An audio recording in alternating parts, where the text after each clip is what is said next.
I became homeless from being in care. When I was 16, I had to move out of care and I went into a hostel.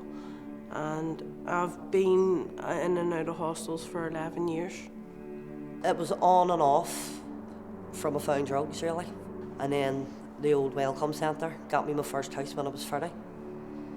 There's a few definitions of homelessness. There's actual homelessness, which is people that are actually sleeping on the street or sofa surfing, have got nowhere to go. There's deemed homeless, where people are in unsuitable accommodation. People in hostels are homeless, they don't have a quiet home to go to. When I started, I would have been working with men twice, 3 times my age. Now I'm working with people, mostly young people half my age, and all I can say is that homelessness does not discriminate against any sex. So if you're homeless and you're male, you're homeless or female, there's no change, no difference. The biggest cause of homelessness is relationship breakdown. About 22,000 people present every year to the Housing Executive as homeless. Unfortunately, in these situations, it used to be predominantly the male who left the home. Increasingly, we're seeing it's actually the female. More women now willing to not stay in relationships that they probably would have been willing to stay in the past.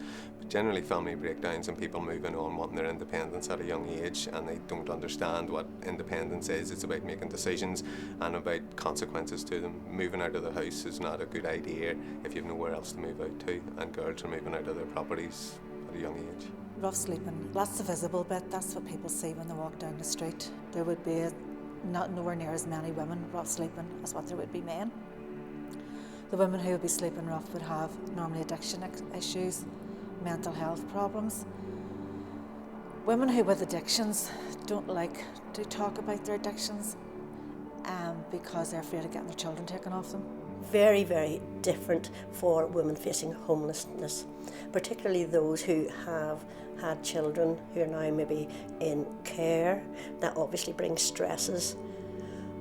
One of the challenges for women is their personal safety. Women who generally arrive at our crisis centre are those who have probably exhausted all other options.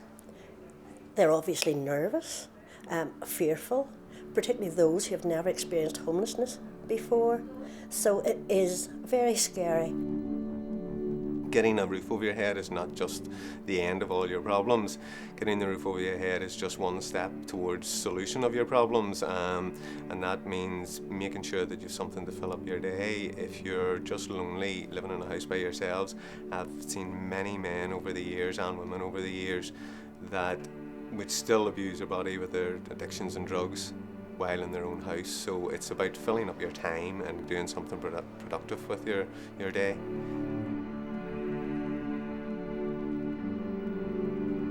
The ethos of Street Gems actually reflects the ethos of the whole organisation.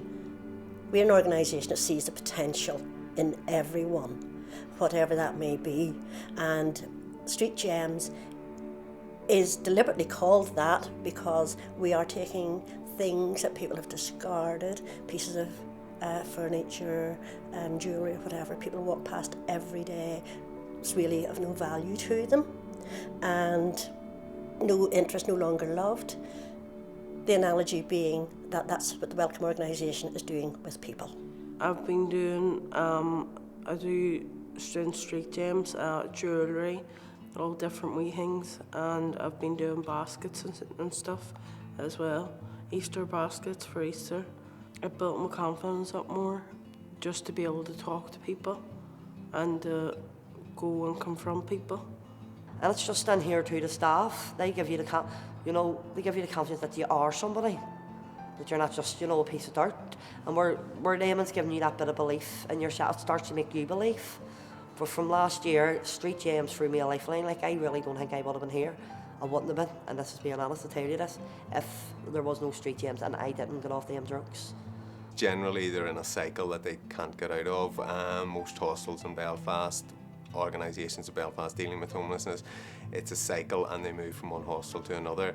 At some stage along that line, somebody will get through to the person, and hopefully that then will flick a wee switch and decide that they will try hard, come off their addictions, plan for the future, get a job, get education, do something physical, voluntary, and all them things will help them to sustain their own accommodation. It's been absolutely amazing.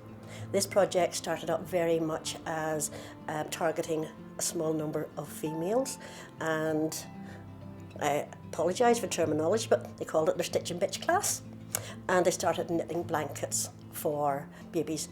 And we could see very quickly that they could see a sense of worth in what they were doing. Some people didn't know they could knit, others hadn't crocheted before, they were learning to sew, and we could see the self-esteem rising.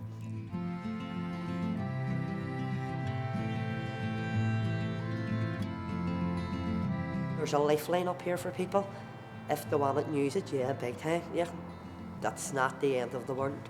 I know it's easier for me to sit and say yes, sir. When you're in that dark place and you're in that hole, you just don't see, but there really, really is. There's nothing that can't be sorted if you know who to go to, and all you need to do is ask. Get out there and find the support that's out there. Don't sit back and wait to come in like I did. There's places out there to go. A lot of homeless people obviously don't know that, but there are places that are going to hear your voice, that are going to hear your story, and are really going to listen to what your needs are. Ask for the help and to remember that you are somebody, no matter what situation you're in. If it's drink, drugs, mental health, you still are somebody, you still are a person. So you're a human being. The Welcome organisation helped me. I stayed in their Davis Crash facility, and then they helped me get rehoused again. It's made a big difference because I've stayed in the street before, so it's made a big difference. I don't have to worry about where I'm going to stay night after night. I have somewhere I can call home. Everyone who becomes homeless has a backstory.